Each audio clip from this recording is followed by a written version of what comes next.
Di situ Erni mikir, kalau ini Nisa gitu ya. Terus yang tadi Erni tegur siapa gitu. Jadi diceritain sama dia, zaman dulu mah satu gunung itu rumah cuma beberapa doang, dan itu pun jauh-jauh gitu. Nah dia tuh kayak kehidupan zaman dulu pun sama kayak sekarang gitu. Di situ yang tinggal itu nenek-nenek dan kakek-kakek, itu rambutnya putih semua. Intinya si nenek itu minta Erni jadi anaknya, maksa jadi anaknya. Kalau nggak tahu, kalau nggak tuh celaka atau gimana gitu. Cuman kan Erni nggak bisa ngomong ya di situ, nggak ada ngomong apa-apa. Erni nggak bisa ngomong apa-apa, cuman dengerin dan dibawa gitu.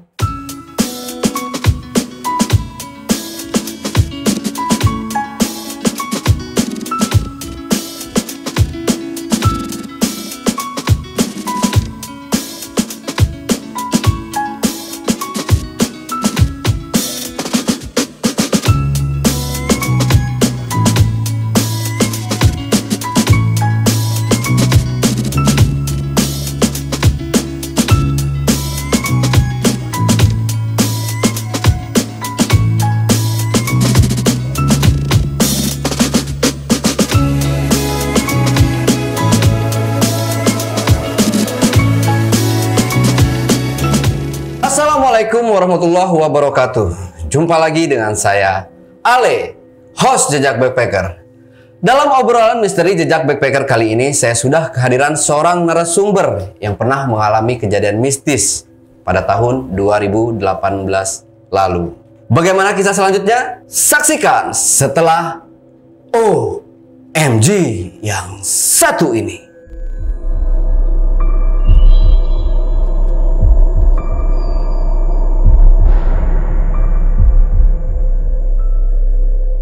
Kembali lagi bersama saya Ale dan narasumber yang telah hadir di studio Jejak Backpacker. Sebelum narasumber menceritakan kejadian mistis yang pernah dialaminya, jangan lupa untuk selalu support channel Jejak Backpacker. Subscribe, like, comment, and share video YouTube Jejak Backpacker. Oke, Mbak. Selamat malam dan selamat datang di studio Jejak Backpacker. Jauh-jauh Mbak ya, mau menceritakan kejadian mistis yang pernah dialaminya pada tahun 2018 ya. silam, tepatnya di Gunung Sumbing. Oke, mungkin Mbak Erlinnya langsung, Mbak Erni ya, Mbak Erni Erliani sudah siap untuk menceritakan pengalaman mistisnya. Dipersilahkan Mbak Erni, mungkin memperkenalkan diri dulu. Boleh. Halo semuanya, nama saya Erni Erliani. Datang ke sini pengen cerita sedikit sih pengalamannya, tentang pengalaman mistis. Jadi waktu itu kita lagi, langsung aja ya Bang ya? Boleh. Langsung aja. Kita itu ada kayak gabungan gitu, mau naik bareng gitu, naik bareng ke Gunung Sumbing. Kita ada dari Jawa Tengah, Surabaya, Jakarta. Nah, kebetulan Jakarta itu cuman 3 orang apa 4 orang gitu dari Jakarta ya. Jadi kita kumpulnya itu di Wonosobo waktu itu ya. Karena kemalaman ya waktu itu, kesiangan jadinya kita naik itu sekitar nyampe base camp, terus naik itu jam 11-an siang kalau nggak salah ya. Jam 11 siang kita naik, biasa lah ya, kayak naik kita foto-foto gitu ya, sampai selamat datang ininya. Pas naik sih kita normal-normal aja, karena mungkin karena masih siang. Kebetulan karena kita jalannya juga nggak terlalu cepet, jadinya kemalaman nih. Sampai di pos 2 kalau nggak salah. Pos 2 itu masih jam 8 Bang. Jam 8 malam itu kita berhenti istirahat, entah itu di antara pos 2 ke pos 3 atau berapa, itu udah mulai ada sedikit kayak suara gamelan dari mana, apa yang hajatan atau yang gimana gitu. Kita saling tanya dong, kan kita mencar ya, jadi 2 gitu. Lu denger nggak sih ada suara gamelan gitu atau suara apa? Yang satu nggak denger, tapi yang satu ada yang denger. Oh ya udahlah, kita lanjut jalan aja. Nah, setibanya di pos 4 kalau nggak salah, kita kan ngecamp di pos 4 di Watu Ondo kalau nggak salah ya. Kita lahan nggak terlalu lebar sih, lahan cuman muat antara 10 tenda apa berapa tenda. Nah di situ kan tenda kita nggak banyak tenda, jadi rame-rame ya satu tenda. Nah mulanya itu memang karena ini pengen pipis kalau nggak salah jam 3 pagi ya. Karena tapi orang udah pules jam 3 pagi aduh bangunin siapa nih gitu ya, pengen dianterin gitu. Tapi kasihan dibangunin nggak ada yang bangun. Ya keluarlah sendiri ceritanya. Pipislah di belakang tenda. Biasa, cuman kalau sendiri itu kan iseng ya. Kok iseng kayak gimana gitu ya.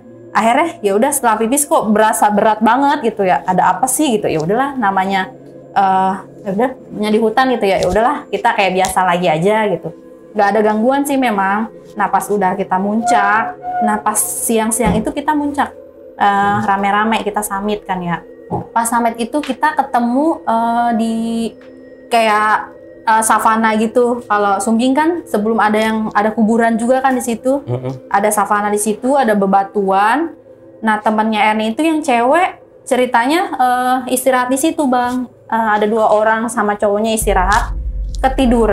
Pertamanya ketiduran, cuman dibangunin itu nggak bangun-bangun. Akhirnya kita balik lagi ke situ. Kenapa tidurnya di bawah batu gitu kan ya?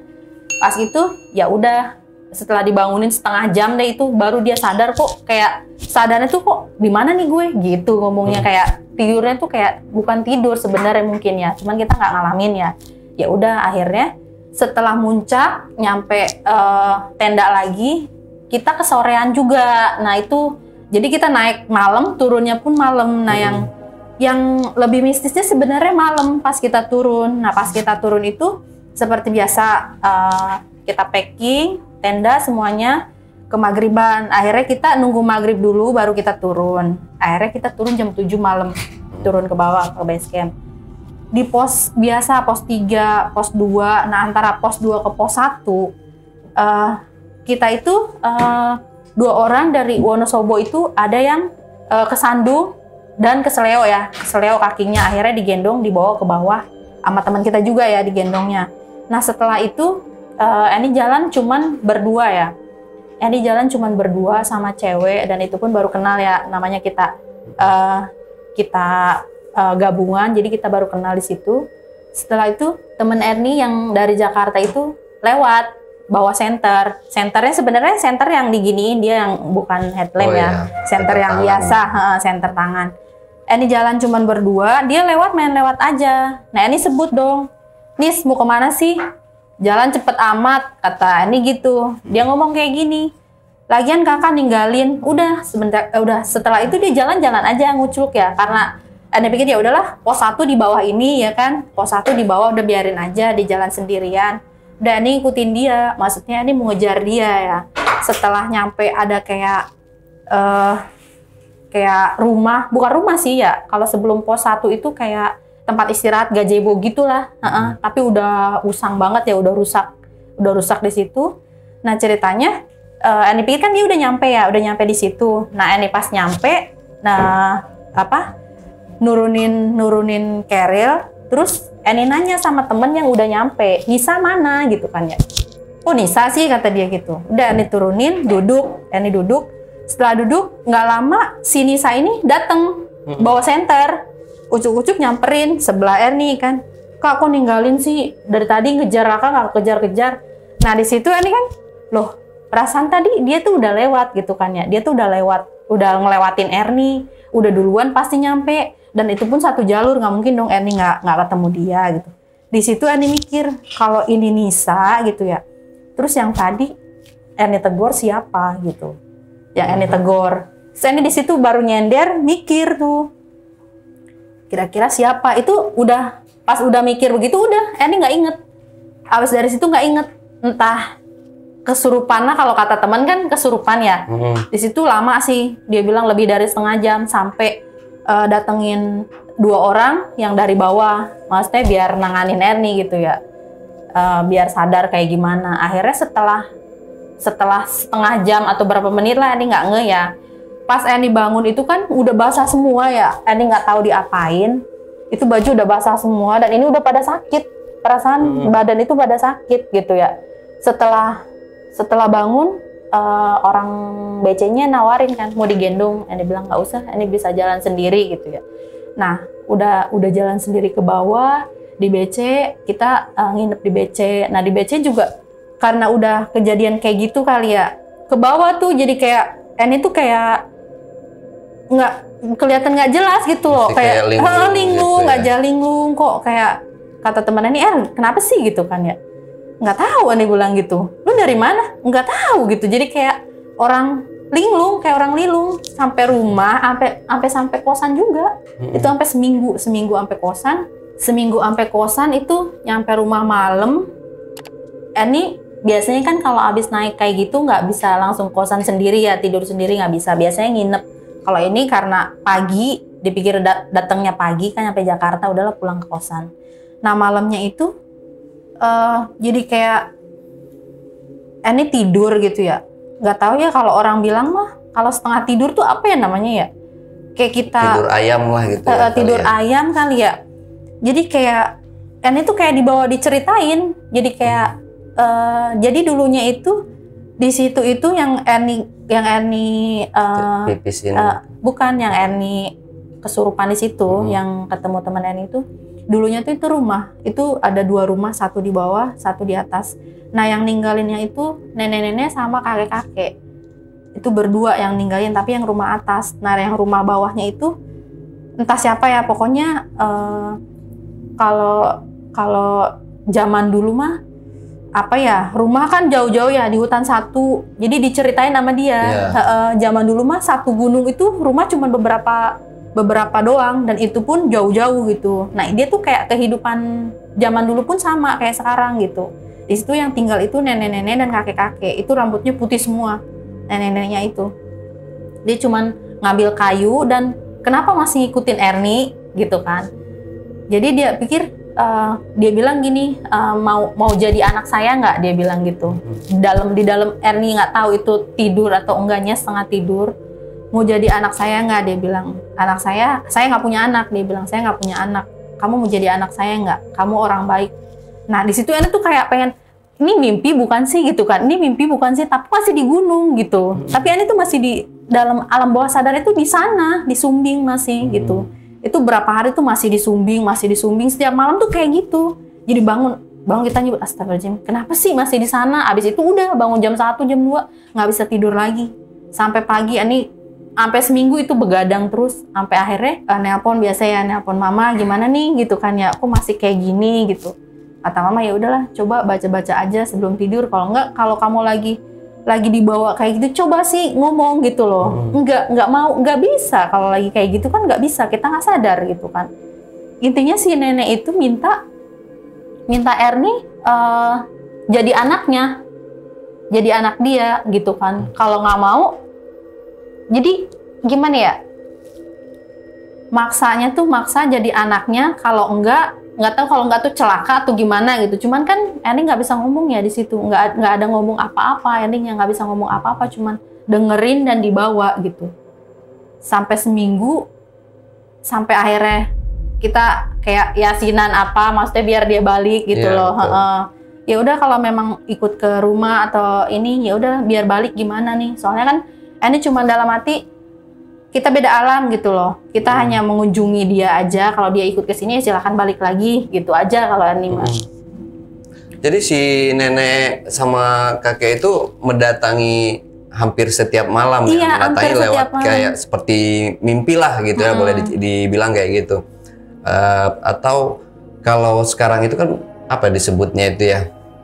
Tidur ayam bukan ya? Erep-erep kalau nggak salah ya. Ya erep-erep. Kalau erep-erep atau ketindihan itu kan bisa juga kita langsung teriak kan biasanya. Nah kalau ini kan kejadiannya seperti kayak dibawa. Kayak mimpi, kayak dibawa gitu kayak dibawa, kan ya. Jadi tapi itu sosok si nenek-nenek dan kakek-kakek itu biasa aja seperti kakek nenek pada umumnya gitu. Seperti manusia, justru cuman zamannya mungkin yang berbeda. Jadi Erni itu dibawa ke zamannya dia. Jadi Erni dibawa ke zamannya dia dulu kayak gitu. Jadi mungkin kalau dibawa tuh mungkin nggak sama jasadnya kalau Erni mah gitu ya, dibawa ininya aja. Kayak dibawa sukmanya doang gitu. Karena kan ngikutnya ke zamannya dia. Iya, gitu. Seperti yang kisah sebelum ada di channel kita juga kan hampir sama juga kejadiannya kan, dia tersesat di dimensi lain gitu. Nah, ini sepertinya sama nih kampungnya atau tempatnya gitu ya. Dengan berpakaian yang seperti zaman dahulu gitu kan ya. Pakaian Jawa lah. Pakaian pakaian Jawa, Jawa, kayak kemben-kemben nenek-neneknya. gitu ya. Kalau neneknya enggak, biasa kayak kemben, kayak kebaya gitu, kebaya sama kain sih kalau neneknya mah. Tapi waktu itu Mbak Erni sendiri nggak menjawab, saya nggak mau atau gimana gitu, yang apa namanya berontak lah gitu. Walaupun Mbak Erni sudah jawab kita beda alam nih gitu kan.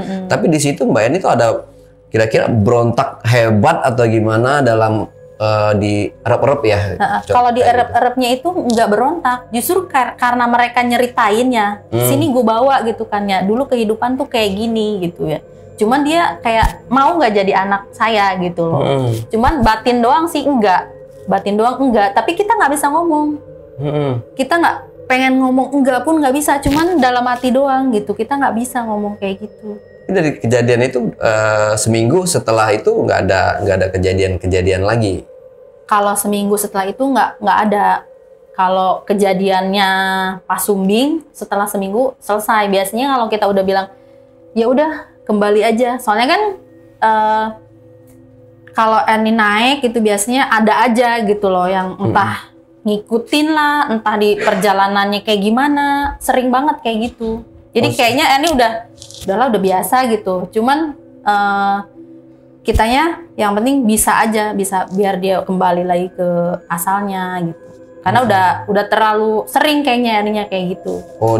Apa namanya diganggu atau kayak gitu kayaknya melihat suatu penampakan gitu ya di tempat-tempat di hutan seperti itu.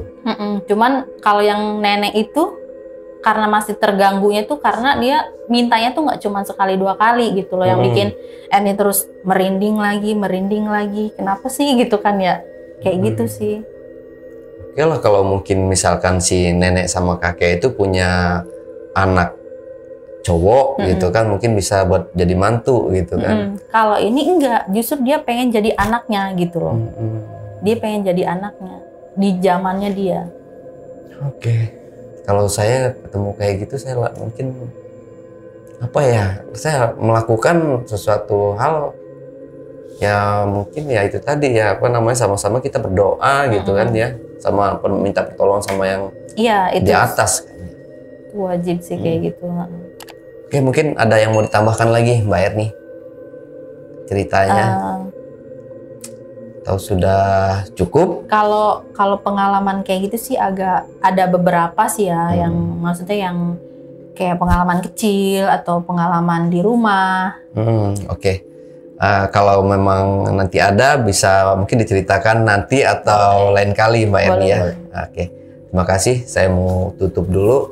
Oke, JPackers, itulah tadi cerita mistis yang pernah dialami oleh Erni Erliani pada tahun 2018 lalu. Jangan lupa untuk selalu support channel Jejak Backpacker. Like, comment, and share video YouTube Jejak Backpacker. Wassalamualaikum warahmatullahi wabarakatuh. Oke, Mbak Erni, terima kasih nih atas kehadirannya di studio Jejak Backpacker. Mungkin lain kali bisa menceritakan lagi kejadian mistis yang pernah dialaminya, karena ini menarik banget ya. Selamat malam.